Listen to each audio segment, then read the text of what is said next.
I'm going to read you a book, the foreword of Pietro Cicognani's work on his architecture. Non abbiamo mai scopato. It's in Italian, and it means that Pietro and I never went to bed together. Everybody thinks that Pietro is my husband, or at least my boyfriend, or has been my boyfriend, and now we're very intimate. He is not. He's my friend and my architect. He did all this. Eccolo lì. Shy because he's very prudish. So this is the first project that Pietro and I did together. It was an abandoned farm. There were trees. It had been dilapidated. Pietro came and designed, first of all, the piazza. And there was a little cottage, and then the big barn that was about to collapse.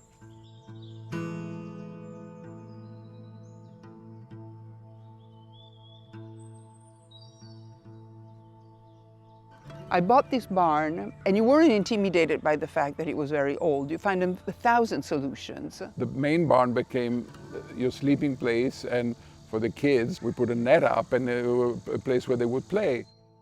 But then the little cottage became where you ate and where the kids slept, and then the new structure became the indoor pool and where you exercised. The pool instead, in contrast with the barn, it is very zen. The outside looks similar to get you the idea of the village. And then I thought, why not do the inside completely differently than we did the barn or the cottage? And then we parged it, and it's all cement, monolithic cement, so that it's a real surprise. When you come from the outside, you open and you see something completely different. And also you oriented the pool in a way that he gave me four corners where it's a square pool. It's a square pool because you can swim against the jet of water, so you don't need a rectangular pool. And then by rotating at 45 degrees, you get much more room that is usable on all four corners. You wanted an efficient bathroom, so instead of doing a traditional bathroom where you put the fixtures all along the walls, we put a central plumbing column, covered in wood, obviously in planks. We rotated at 45 degrees, so we have more room. And then on each of the four sides, we put a different fixtures: a bidet, a sink, the toilet, and the tub. And the tub, actually, we found it in the woods. And it's rusted tub, and you had it reglazed, and you gave it gold feet. That's right, I forgot. To be, right. There is always something comical about what you do that I always find incredibly charming. And the floor really looks great with copper. We soldered the joints so it would be waterproof, and then the copper with the solder, color of the solder goes very well with the old wood. So this will last a long time. So I have to say that every time I come now, I've lived here for 20 years, I always loved it. I always say, oh, I'm home, and my home is so magical. So I owe it that to you.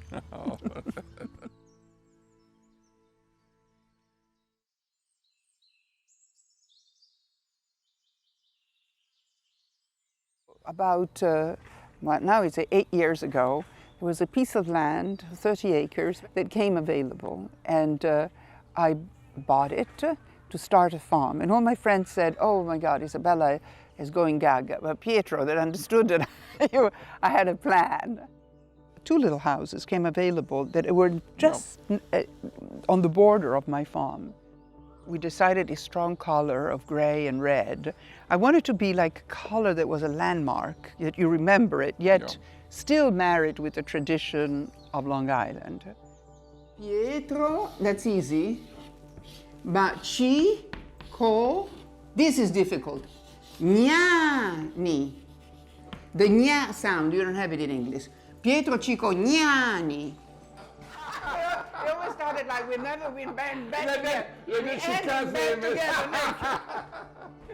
This is the first sweater from our sheep, done by Lida Morley, Malcolm Morley portrait of the herding dog Elsa. This is Jessie, who does a lot of children's book. This is my turkey. You'll see it outside. This is Hugo Guinness. So this room is the room with the art from Friends. This room, all the art is by David. That, 2 rhino making love.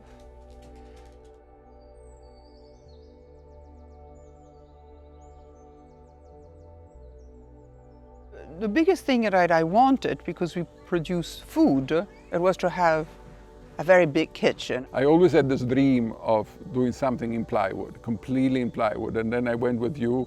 We chose the flitches of the Chilean apple, which is a very dangerous tree. And we created this kitchen all in plywood, which is like a cigar box, living inside a cigar box. And it's great to cook in it. And as you see from the images, it's very strong. I didn't put a table. I wanted a place that occasionally we can put many chairs if there is a cooking lesson, or occasionally we can put a table and have a dinner for 20 people. I wanted very much the outside and the inside to be connected. The garage, we made it into a dining room. The garage was freestanding, so we renovated the house and then we bridged it with a kitchen when there was nothing there before. So the image that you see of the kitchen is basically a bridge between two existing structures that we renovated.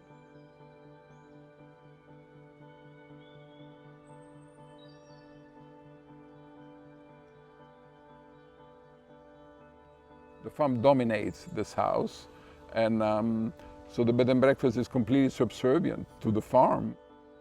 Also, we created the landscaping. The farm is conceived with 3 circles. There is a first circle with vegetable that is fenced, and then we have a big deer fence and a second circle where we keep all the domestic animals. And then we also left a very big corridor of about 10 acres for the wildlife. We call it Mama Farm because, of course, I'm a mama, my daughter is running it now, but also all the animals are mostly female. We have a lot of chickens for the eggs, we have sheep. We don't have male because they are a little bit more aggressive. Bees, 90%, we have honey, so we have bees, but 90% of the bee population are female, only 10% are male.